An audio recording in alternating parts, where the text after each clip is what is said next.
coach pulls into the car park and before the door is open you can smell it.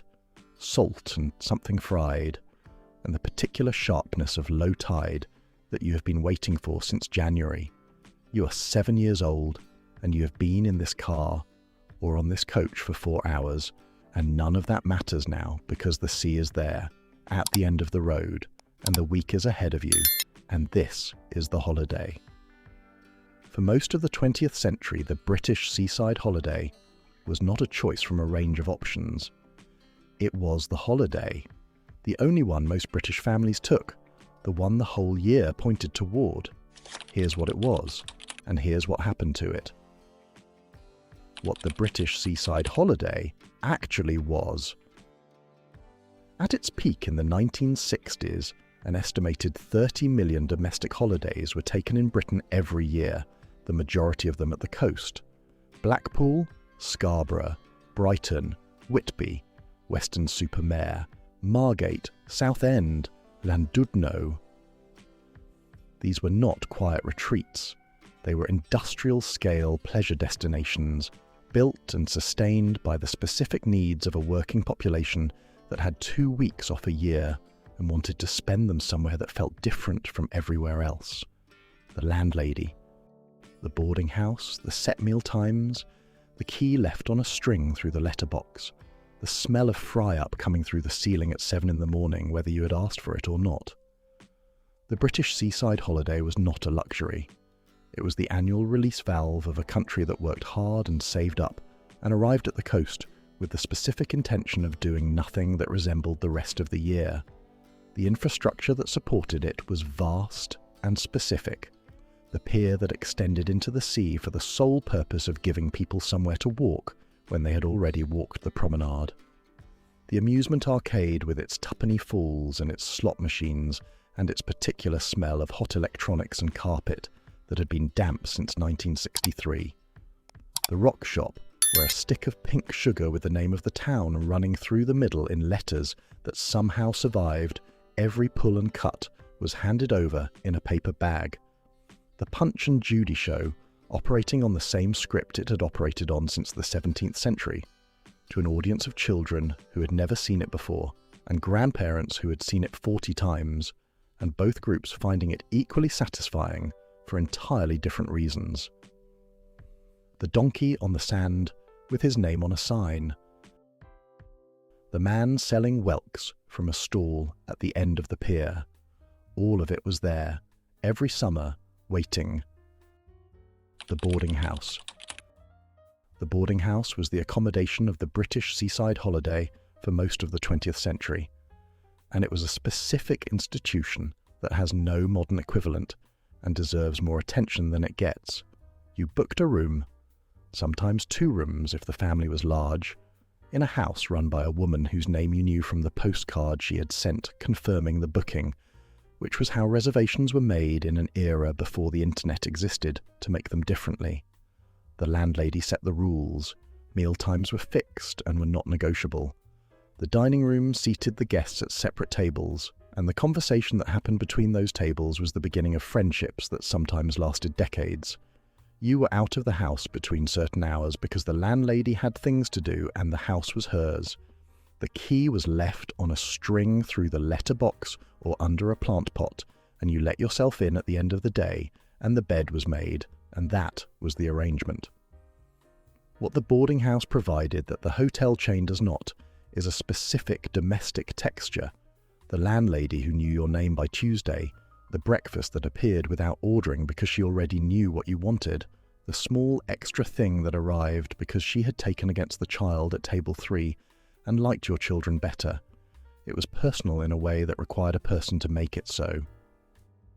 By the 1980s, the self-catering chalet and the package tour had between them dismantled the boarding house trade. The landladies retired or sold.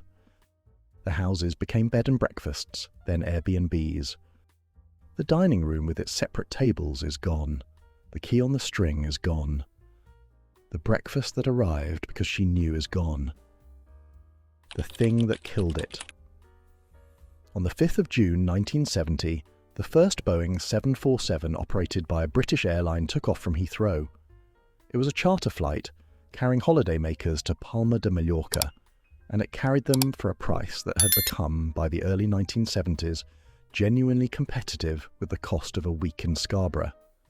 The package holiday, flights, accommodation and transfers bundled into a single price by operators who had negotiated bulk rates that no individual traveller could match, had existed since the 1950s, when Vladimir Wrights of Horizon Holidays chartered a converted DC-3 and flew 62 people to Corsica for £32 and 10 shillings, which was less than the cheapest equivalent British holiday.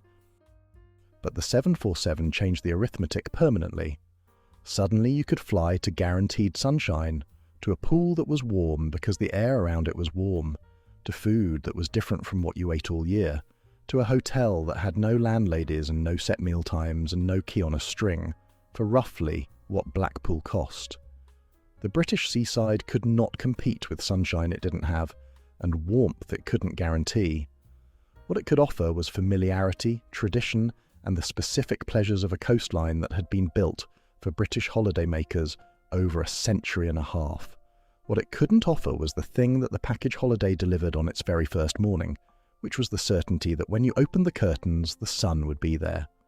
Not probably, not if you were lucky, certainly. That certainty was worth more than anyone in the British seaside trade had understood until it was too late to do anything about it. What started disappearing?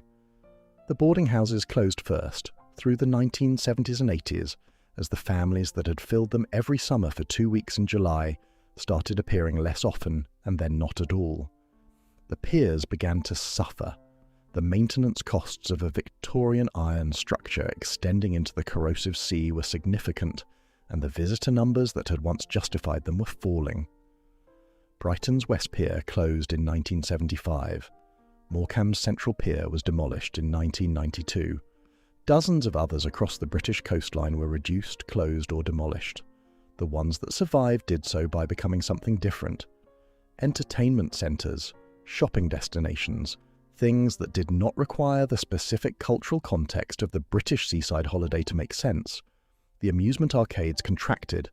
The rock shops stayed because a stick of rock with the town's name in it was cheap to produce, and tourists still bought it as a joke rather than a pleasure, which is a different transaction, but a transaction nonetheless. The Punch and Judy shows became rarer. By 2020, there were fewer than a dozen professional Punch and Judy performers working the British seaside circuit against hundreds in the 1960s. The Welk stall at the end of the pier became a novelty for people who remembered it, rather than a provision for people who wanted it. The donkeys are still there in some places, regulated now in ways that the original operators would have found extraordinary, and the beaches are still there because the sea has not gone anywhere, and the light on a British beach in late afternoon in August is still one of the most specifically beautiful things this country produces. What's actually left? The British seaside holiday did not disappear. It changed. The families that still come are different, more likely to be day trippers than week-long residents, more likely to be in a holiday park than a boarding house, more likely to be eating something from a van than sitting at a set table at 7:30. The towns themselves have divided.